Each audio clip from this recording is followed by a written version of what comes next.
Oiê, eu sou a Maria Fernanda, otorrinolaringologista, e hoje eu vim falar um pouquinho mais sobre a nossa adenoide.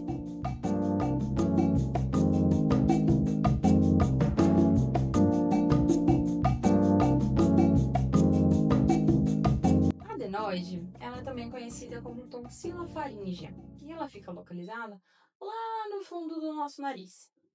Ela é meio parecida com as amígdalas, que ficam localizadas na garganta e que a gente consegue visualizar quando a gente abre a boca.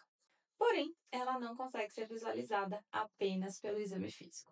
A adenoide, ela é parte do nosso sistema imunológico e é uma das responsáveis pela nossa primeira linha de defesa.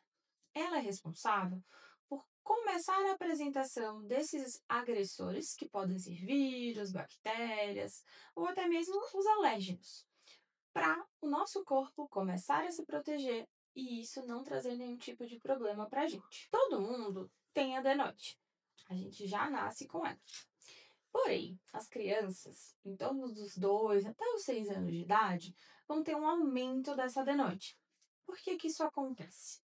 Porque nesse período é que a gente começa a conhecer os antígenos. A gente começa a ter contato com o mundo externo e começa, consequentemente, a ter contato com vírus, bactérias, poluição.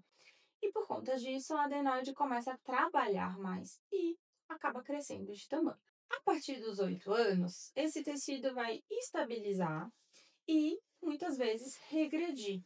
Então, não é normal que um adulto tenha uma adenoide aumentada.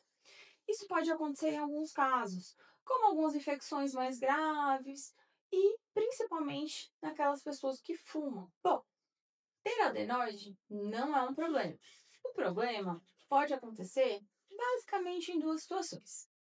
A primeira situação é quando essa adenoide fica de um tamanho muito grande, causando uma obstrução à respiração nasal. Isso pode levar a ter roncos, respiração oral e até nos casos mais graves, episódios de parada de respiração, que são os episódios da apneia do sono. Outro problema associado à presença de uma adenoide pode ser a associação dela com um quadro infeccioso crônico, que é o que a gente chama de adenoidite crônica. E por que que isso acontece? A adenoide, ela não é um órgão liso. Ela tem várias reentrâncias. Parece uma amora. E cada reentrância dessa pode acabar virando uma casinha de bactéria.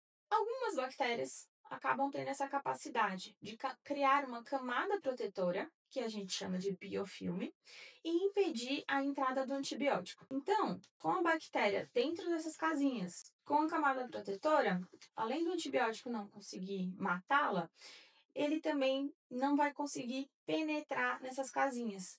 Nem a lavagem, que a gente recomenda tanto, também não consegue remover nem o biofilme e nem essas bactérias que ficam lá dentro da adenoide. Quando isso acontece, a adenoide acaba produzindo maior quantidade de secreção, pode ficar aumentada de tamanho também, e isso acaba levando a um quadro de muita secreção no nariz e até mesmo de sinusite, sendo a principal causa de sinusite na infância justamente a presença de uma adenoide cronicamente infectada. Para resolver esse problema, a gente tem que literalmente remover a adenoide.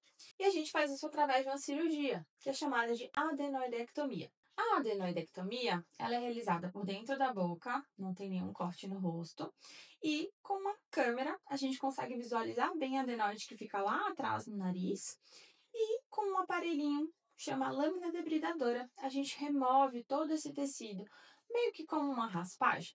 Não é comum que depois da cirurgia essa adenoide cresça de novo de tamanho, a não ser que a gente faça em criança muito pequenininha. Das cirurgias que a gente tem, a adenoidectomia é uma das mais tranquilas. O tempo cirúrgico é curto, pós-operatório é super tranquilo, com baixo risco de sangramento e geralmente não tem nenhum tipo de dor associada. A criança no dia seguinte já pode voltar para a escola, já pode retomar suas atividades normais. Apenas com cuidado de manter uma lavagem nasal adequada no pós-operatório. Se você tem interesse nesse conteúdo, já curte aqui o canal, se inscreve, ativa o sininho das notificações e deixa seu comentário me contando o que mais você quer ver aqui.